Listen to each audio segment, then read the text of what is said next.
विधानसभा उपचुनाव को लेकर मतगणना में कुछ ही घंटे शेष रह गए हैं। इसको लेकर जिला प्रशासन ने पूरी तैयारी कर ली है।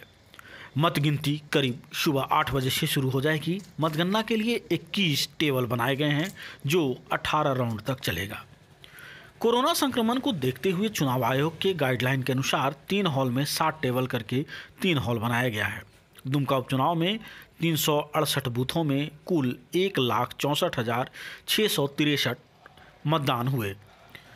पहले पोस्टल बैलेट की गिनती होगी, उसके बाद ईवीएम की गिनती शुरू की जाएगी। मतगणना को लेकर दुमका इंजीनियरिंग कॉलेज में बनाए गए मतगणना केंद्र में लगभग 100 कर्मचारी के अलावे सुरक्षा के पुख्ता व्यवस्था की गई है। वहीं सीसीटीवी के अलावे सीआरपीएफ के जवान सुरक्षा के लिए लगाए गए हैं। तो 8 बजे से शुरू होगा। उसके लिए हम लोग 3 काउंटिंग रूम्स बनाए हुए हैं और हर काउंटिंग रूम में 7 टेबल्स हैं, यानी टोटल 21 टेबल्स हैं और हमारे 17 राउंड्स चलने हैं। तो 8 बजे से जब शुरू होगा तो सबसे पहले पोस्टल बैलेट्स की गिनती शुरू होगी। उसके आधे घंटे बाद ईवीएम्स का काउंटिंग शुरू होगा। तो उसके लिए काउंटिंग कर्मी को चिन्हित करते हुए उनका ट्रेनिंग भी कर लिया गया है और उन सभी को सुबह अपॉइंटमेंट लेटर देने के बाद उनका एंट्री काउंटिंग हॉल में किया जाएगा। 7 बजे तक वो लोग सभी अपने टेबल्स तक पहुंच जाएंगे। पॉलिटिकल पार्टी और कैंडिडेट्स की तरफ से काउंटिंग एजेंट्स को भी वहाँ पे काउंटिंग का प्रक्रिया को देखने का अनुमति है, तो वो भी प्राधिकृत होते हैं पार्टीज़ और कैंडिडेट्स के द्वारा। तो उन लोगों के लिए अलग से व्यवस्था दिया जाता है बैठ के काउंटिंग का प्रक्रिया देने के लिए। इस पूरे प्रक्रिया में किसी के फ़ोन्स अलाउड नहीं है काउंटिंग रूम के अंदर।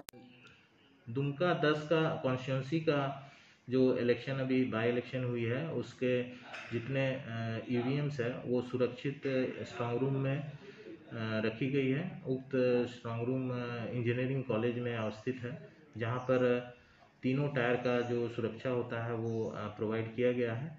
सीपीएमएफ, सीआरपी और इको के फोर्स और डीएपी भी वहाँ लगाई गई है।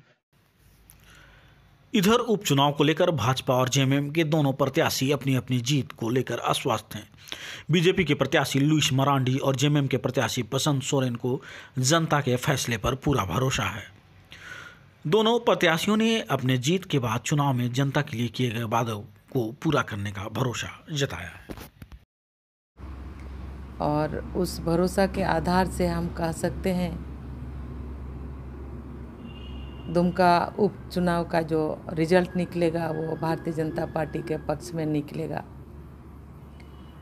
और जनता से भारतीय जनता पार्टी ने और एक उम्मीदवार के रूप में हमने भी जो भी हम लोगों ने वादा किया है, एश्योर किया है, उसमें 100% खरा उतरेंगे, ऐसा हम कमिटमेंट करते हैं। जोश है और उम्मीद करते हैं कि रिजल्ट हम लोग का काफ़ी अच्छा होगा और जिस उम्मीद के साथ जनता ने वोट किया है वो उम्मीदें सारी पूरी होंगी। तो जो वादा है, जो दुमका का क्षेत्र का विकास है, उसको लेकर किस तरह से? जी बिल्कुल, काफ़ी चीज़ों से अछूता रहा है। उपराजधानी सिर्फ नाम का उपराजधानी रह गया।